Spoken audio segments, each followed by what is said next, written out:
प्रत्यक्ष को क्या प्रमाण की आवश्यकता, ये तो सबके सामने दिख रहा है। तो मित्रों, जहां एक तरफ भारत सरकार हर गरीब के घर तक पहुंच करके कोशिश कर रही है कि वो हर नागरिक के साथ है, देश एक जन है, सबका साथ सबका विकास, लेकिन दूसरे तरफ आज आपके सामने है 2004 और 2014 के बीच में न केवल कोयला घोटाला, न केवल 3G घोटाला, बल्कि बैंक का घोटाला, बैंक कर्जा, कर्जे में डूबता हुआ बैंक, एक आम आदमी को लोन नहीं मिलता, पर करोड़ों करोड़ रुपया लोन ऐसे लोगों को मिलता है जो यहां से भाग खड़े हो जाते हैं, जो डिफॉल्टर हो जाते हैं, जो उसको देने की मंशा ही नहीं है।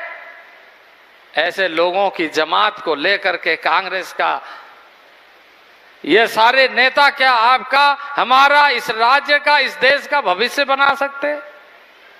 तो ये बरगलाने का काम आज देश में हो रहा है।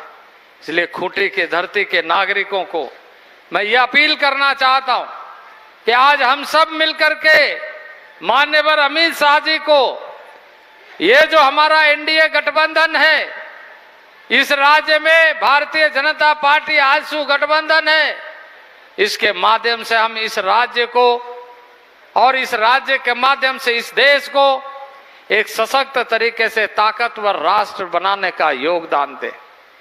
आने वाले दिनों में हम जिन कार्यों को प्रारंभ किया है वो धरातल पर उतरे। इसी जमीन से यहाँ पर बाईपास रोड का शिलान्यास हुआ है, वो शिलान्यास ही शिलान्यास नहीं, बल्कि बाईपास काम बनाने का जो यहाँ की जनता की इच्छा है उसको भारतीय जनता पार्टी की सरकार पूरा करेगी।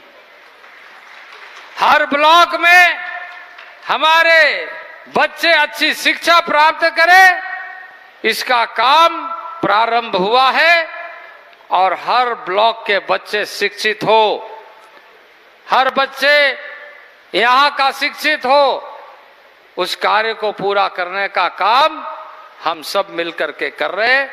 और आने वाले दिनों में खूंटी ज्ञान आधारित क्षेत्र के रूप में विकसित होगा।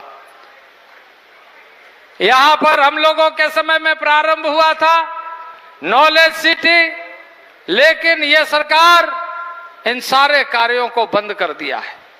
रक्षा विश्वविद्यालय का काम बंद हो गया है, इसके बारे में यहाँ की सरकार या यहाँ के वैसे इंडी गठबंधन वाले नेता कुछ नहीं बोलते।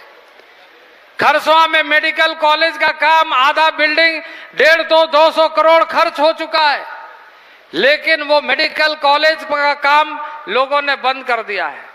तमाम जगहों में डेवलपमेंट का काम बाधित है, विकास के काम बाधित है। आदि आदर्श ग्राम योजना के माध्यम से खूंटी के 254 गांव, सिमडेगा के 254 गांव, इन सारों गांवों के लिए राज्य सरकार को पैसा दिया गया है, लेकिन राज्य सरकार जिले में पैसा नहीं भेज रही है, क्योंकि हमने उसमें शर्त रखा है कि जो योजना के लिए हमने पैसा भेजा है उसका फैसला गांव की सभा करेगी, गांव के लोग करेंगे कि यहाँ पर कौन सा काम होना चाहिए और कौन सा नहीं होना चाहिए।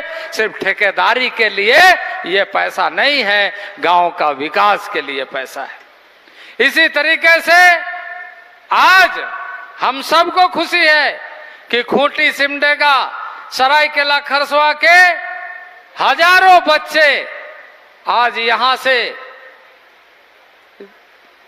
टाटा इलेक्ट्रॉनिक्स में, एप्पल जैसे मोबाइल कंपनी में आज परमानेंट नौकरी कर रहे हैं।